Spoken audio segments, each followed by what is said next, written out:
ازيكم يا حلوين؟ عاملين ايه؟ تعالوا النهارده اقول لكم ازاي احنا عملنا كل الكلام الجميل ده والكاستر بالجيلي الامور ده وبلتر واحد من الحليب.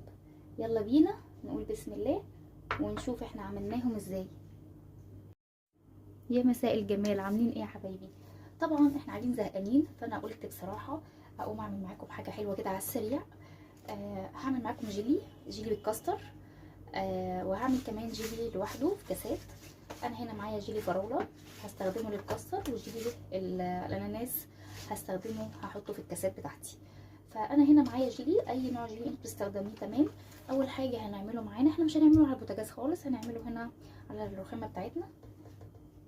اول حاجه هنعملها احنا هنستخدم كوبايه اهي، معيار نفس المعيار اللي هنستخدمه هو نفس اي معيار احنا بنستخدمه في اي وصفات بنمشي عليها، بيبقى معيار واحد.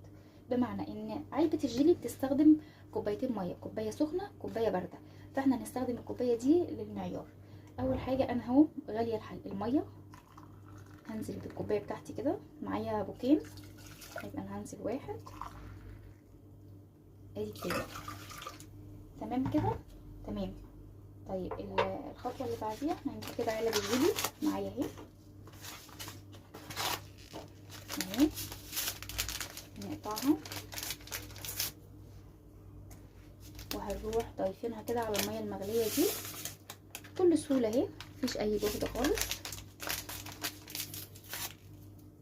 وطبعا انا بعمل الجيلي الاول عشان اسيبه يبرد شويه اثناء ما بعمل الكاستر، يكون هدي عشان اقدر احطه عليهم اهو.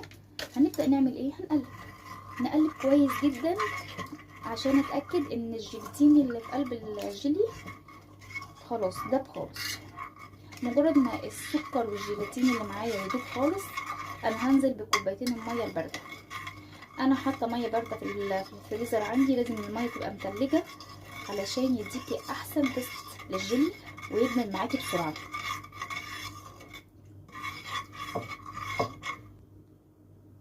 تمام كده، هو كده خلاص بقى جاهز معايا. انا قلبته كويس، انا معايا هنا ميه ساقعه، ميه تكاد تكون متلجه، هنزل اهو بيها. ادي كوبايه، كل كوبايه بارده قدام كل كوبايه سخنه اهو كده، وادي تاني كوبايه. تمام كده تمام كده.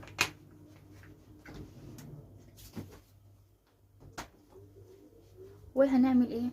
هنقلب تقليبتين كده،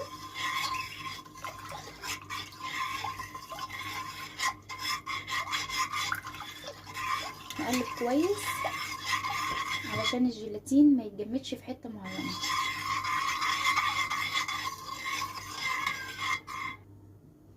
تمام كده خلاص، ده كده معايا جاهز، مش هعمل فيه اكتر من اللي انا هسيبه يرتاح شويه وهنجهز مع بعض الكاستر ده. كده انا هركنه على جنب اهو.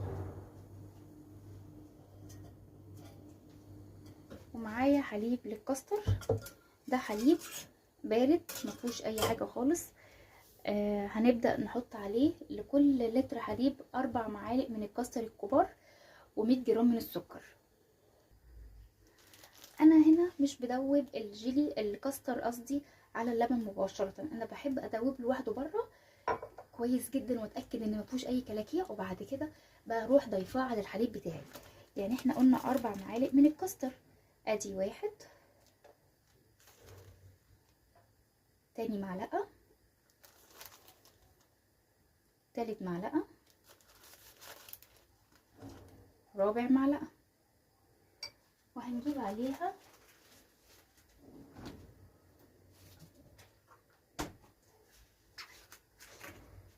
ميه بارده، وهنضيف عليها حبه ميه بارده ونقلب كويس لحد ما اتاكد ان هو داب معايا مفيهوش اي كلاكيع خالص اهو. شايفين انا بقلب، بفضل اقلب فيه كويس جدا لحد ما اتاكد ان هو مفيهوش اي كلاكيع تماما. انا دوبته تماما اهو زي ما حضراتكم شايفين، مفيهوش اي كلاكيع خالص. كل اللي انا هعمله ان انا هرفع اللبن على النار وهضيف عليه الخليط بتاع الكاستر، واول ما يوصل للقوام اللي انا عايزاه هنجيبه مع بعض ونشوفه هنعمل فيه ايه. انا هنا بعد ما ضفت عليه خليط الكاستر اهو، خفيف خالص اهو لسه طبعا، هروح رافعاه دلوقتي على النار لمده 10 دقايق لحد ما يوصل للقوام شبه غليظ. تمام كده زي ما حضراتكم شايفين كده. احنا بنفضل نقلب، ما بنوقفش تقليب ليه؟ علشان ما يكلكعش معانا على النار لا قدر الله.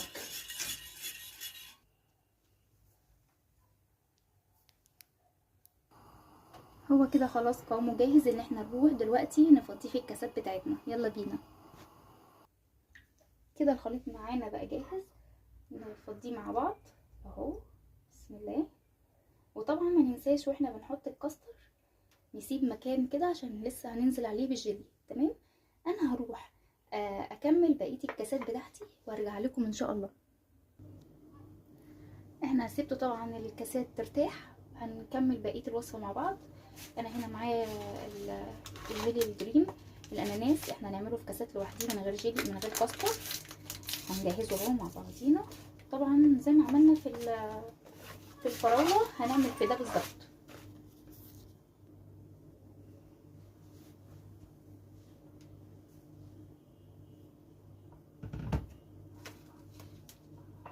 نفس المقدار اللي استخدمناه في الجيلي اللي فات هنستخدمه في جيلي الاناناس برضو. كوبايتين مغليين.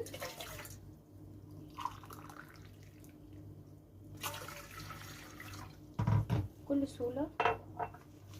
وهنروح حاطين عليه الباكت بتاع الاناناس، وادي الباكت التاني. هنقلب كويس طبعا لحد ما الجيلاتين معايا يدوب تماما هو والسكر زي ما حضراتكم شايفين كده. هو ده معايا تماما. هننزل بعد كده بالميه الساقعه، كوبايتين ميه متلجه.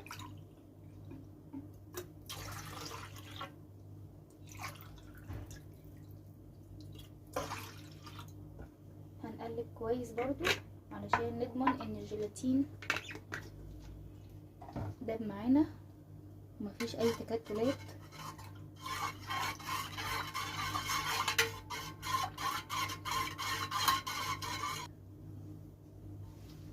انا بدأت احطه في قلب الكاسات بتاعتي اهو كده بالشكل ده بكل بساطة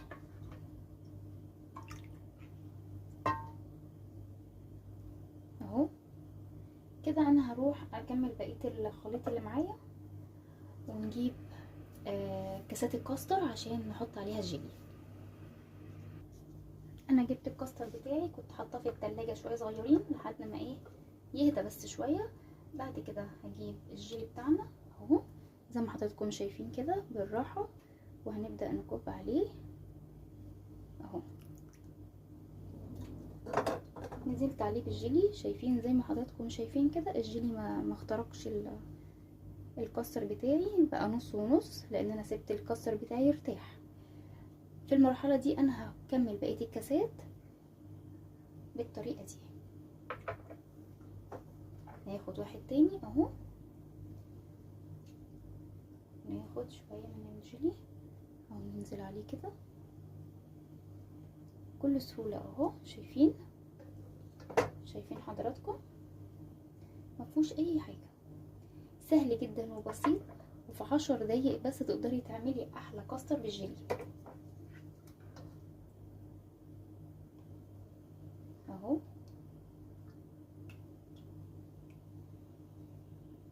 في بقى اللي حابب يحط فواكه بعد ما نحط الكاستر كده، ممكن تنزلي بفواكه وبعد كده تنزلي بالجيلي، مفيش اي مشاكل.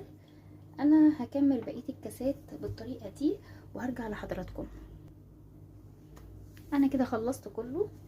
دي الكميه اللي عملناها ب4 باكت من الجيلي ولتر واحد بس من الحليب عمل لي كل الكميه دي.